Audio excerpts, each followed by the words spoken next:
బంగాళాఖాతంలో కొనసాగుతున్న అల్పపీడనం ఇవాళ వాయుగుండంగా మారే అవకాశం ఉంది. రేపటి వరకు తుఫాన్గా మారితే వాతావరణ శాఖ రెమల్గా నామకరణం చేయనుంది.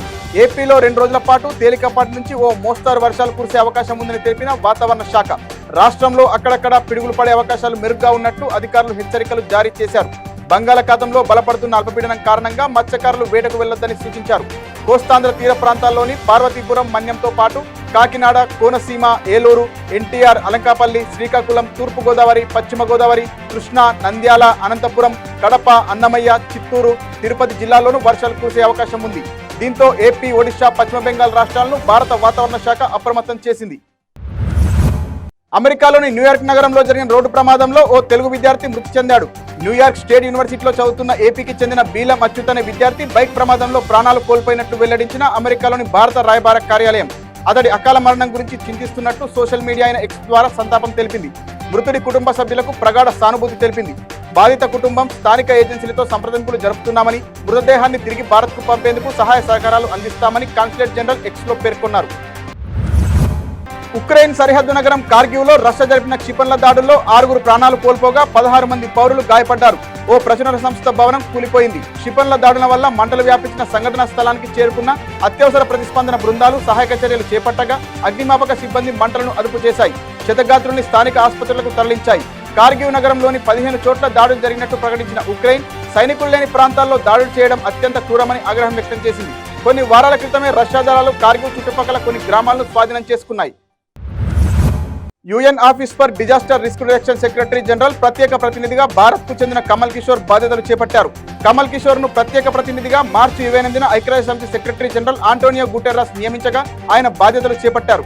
జపాన్కు చెందిన మావి మిజిటోరి స్థానంలో కిషోర్ నియమితులయ్యారు. ఇంతకు ముందు జాతీయ విపత్తు నిర్వహణ అథారిటీ ఎన్డీఎంఏలో ఉన్నతాధికారులుగా కమల్ కిషోర్ పనిచేశారు.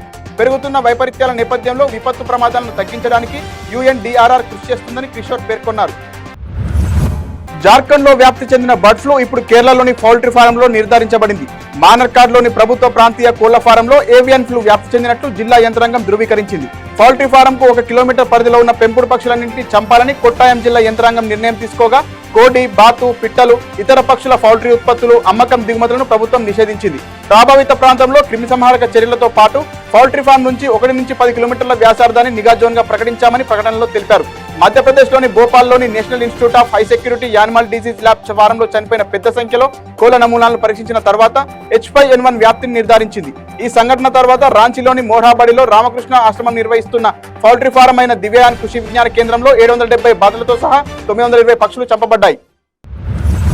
తెలంగాణ ఇంటర్ అడ్వాన్స్ సప్లిమెంటరీ పరీక్షలు ఇవాళ ప్రారంభమయ్యాయి. ప్రభుత్వం ప్రకటించిన షెడ్యూల్ ప్రకారమే ఇవాల్టి నుంచి జూన్ 3 వరకు పరీక్షలు నిర్వహించనుండగా ఇంటర్ మొదటి సంవత్సరం పరీక్షలు నేడు ఉదయం 9 గంటల నుంచి మధ్యాహ్నం 12 గంటల వరకు, సెకండ్ ఇయర్ పరీక్షలు మధ్యాహ్నం 2:30 గంటల నుంచి సాయంత్రం 5:30 గంటల వరకు జరిగాయి. కాగా ఇంటర్మీడియట్ విద్యార్థులకు థియరీ పరీక్షలు ముగిశాక మళ్లీ జూన్ 4 నుంచి 8 వరకు ఉదయం 9 గంటల నుంచి 12 వరకు మొదటి సెషన్లో, మధ్యాహ్నం 2 గంటల నుంచి సాయంత్రం 5 గంటల వరకు రెండో సెషన్లో ప్రాక్టికల్ పరీక్షలు నిర్వహించనున్నారు. ఇంటర్ ప్రథమ సంవత్సరం విద్యార్థులకు జూన్ 10న ఇంగ్లీష్ ప్రాక్టికల్ పరీక్షతో పాటు ఇంటర్నల్ పరీక్షకు సంబంధించి జూన్ 11న ఎన్విరాన్మెంటల్ ఎడ్యుకేషన్, జూన్ 12న ఎథిక్స్ అండ్ హ్యూమన్ వాల్యూస్ పరీక్షలు జరగనున్నాయి. టీటీడీ తరహాలో యాదగిరిగుట్టలో ఆన్లైన్ పాయింట్ ఆఫ్ సేల్ సేవలను అందుబాటులోకి తెచ్చేందుకు యాదగిరిగుట్ట దేవస్థానం సన్నాహాలు చేస్తుంది. దీనిలో భాగంగా యాదాద్రి లక్ష్మీనరసింహస్వామి ఆలయ అధికారులు మెయిన్ బుకింగ్ కౌంటర్లో పీఓఎస్ సేవలను అందుబాటులోకి తెచ్చారు. దేవస్థానంలో భక్తులు ఏ రకమైన పూజలు నిర్వహించాలన్నా పీఓఎస్ ద్వారా బుకింగ్ చేసుకుని పీఓఎస్ టీంలో వచ్చే క్యూఆర్ కోడ్ స్కాన్ చేస్తే సంబంధిత పూజకు సంబంధించిన మొత్తం డబ్బు దేవస్థానం బ్యాంక్ ఖాతాలో జమ అవుతుంది. ట్రయల్స్ లో భాగంగా మెయిన్ బుకింగ్ కౌంటర్ లో పీఎస్ ను అందుబాటులోకి తెచ్చామని, అతి త్వరలో దేవస్థానంలో నిర్వహించే అన్ని రకాల కైంకర్యాలు, పూజలు, ఆర్జిత సేవలు, దర్శనం, ప్రసాదం, రూమ్ బుకింగ్ కౌంటర్లలో పీఓఎస్ సేవలు అందుబాటులోకి తీసుకురానున్నట్టు ఆలయ ఏవో భాస్కర్ రావు తెలిపారు.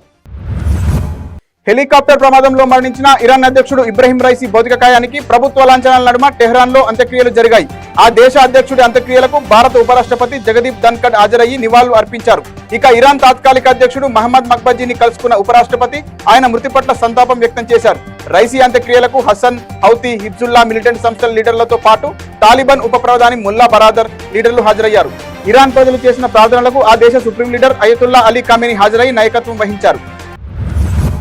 నేటి కాలంలో అన్ని అవయవాలు సరిగ్గా ఉన్నప్పటికీ ఏ పని చేయకుండా సోమరులా ఉంటున్నారు కొంతమంది యువకులు. కానీ గోవాకు చెందిన టింకేష్ కౌశిక్ అనే 30 ఏళ్ల యువకుడు విజయానికి ఏది అడ్డంకి కాదన్న దాన్ని నిజం చేశాడు. తన 9 ఏళ్ల ప్రాయంలో విద్యుత్ షాక్తో 2 కాళ్లు కోల్పోయినప్పటికీ ఆ యువకుడు పట్టుదలే తన ఆయువుగా చేసుకుని కృత్రిమ కాళ్ళ అవయవాల సహాయంతో ఎవరెస్ట్ ను అధిరోహించాడు. దీంతో ఆ యువకుడు ప్రపంచంలోనే తొలి ట్రిపుల్ యాంప్యూటీ వ్యక్తిగా రికార్డు నెలకొల్పాడు. బంగారం కొనాలనుకునే ప్రియులకు గుడ్ న్యూస్ గానే చెప్పవచ్చు. ఇవాళ ఒక్క రోజులోనే బంగారం ధర దాదాపుగా 1000 రూపాయలు తగ్గింది. 22 క్యారెట్ల 10 గ్రాముల బంగారం ధర 900 తగ్గి 66,400గా ఉంది. ఇక 24 క్యారెట్ల 10 గ్రాముల బంగారం ధర 980 తగ్గి 72,440 రూపాయల వద్ద స్థిరపడింది. దేశ రాజధాని అయిన ఢిల్లీలో 22 క్యారెట్ల 10 గ్రాముల బంగారం ధర 66,550 రూపాయలు ఉండగా 24 క్యారెట్ల 10 గ్రాముల బంగారం ధర 72,590గా ఉంది. ఇక ముంబై, హైదరాబాద్, విజయవాడ, వైజాగ్లలో 22 క్యారెట్ల 10 గ్రాముల బంగారం ధర 66,400 ఉండగా 24 క్యారెట్ల 10 గ్రాముల బంగారం ధర 72,404గా ఉంది. బంగారంతో పాటు వెండి ధరలు గత కొన్ని రోజులుగా రికార్డు స్థాయిలో దూసుకుపోతున్నప్పటికీ వెండి ధరలు కూడా తగ్గుముఖం పట్టాయి. కిలో వెండి ధర 500 తగ్గి 96,500కు చేరుకుంది. చెన్నై, హైదరాబాద్లలో 96,500గా ఉన్న వెండి ధర ముంబై, ఢిల్లీ, కోల్కతా, బెంగళూరులలో 92,000గా ఉంది. తెలంగాణ నయగార జలపాతంగా ప్రఖ్యాతిగాంచిన బోగత జలపాతం సందర్శకుల తాకిడి తగ్గడంతో వెలువడబోతుంది.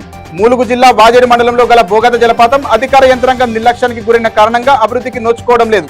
దేశంలోని పలు రాష్ట్రాల నుంచి జలపాతాన్ని సందర్శించుకునేందుకు వచ్చే పర్యాటకులకు కనీస వసతులు కరువయ్యాయని, అందుకే పర్యాటకుల సంఖ్య తగ్గిందని స్థానికులు ఆరోపిస్తున్నారు. ఇప్పటికైనా అధికార యంత్రాంగం నిర్లక్ష్యం వీడి జలపాతం అభివృద్ధికి సహకరించాలని కోరుతున్నారు. పట్టభద్రుల ఎమ్మెల్సీ ఎన్నికల నేపథ్యంలో మహబూబాబాద్, తొర్రూరులలో బీజేపీ ఏర్పాటు చేసిన పట్టభద్రుల ఆత్మీయ సమావేశంలో ఇరు వర్గాల మధ్య ఘర్షణ తలెత్తింది. ప్రోటోకాల్ పాటించకుండా సమావేశం జరిగిందంటూ బీజేపీ నాయకులు, కార్యకర్తలు ఒకరిపై ఒకరు అవాకులు చవాకులు పేల్చుకున్నారు. సమావేశానికి హాజరైన ఈటెల వెళ్లిపోయాక ఈ తతంగం జరగడంతో అక్కడున్న వారు ఊపిరి పీల్చుకున్నారు. ప్రోటోకాల్ వివాదం కారణంగా ఇరు వర్గాల మధ్య జరిగిన ఘర్షణ ఇప్పుడు నెట్టింట వైరల్ గా మారింది.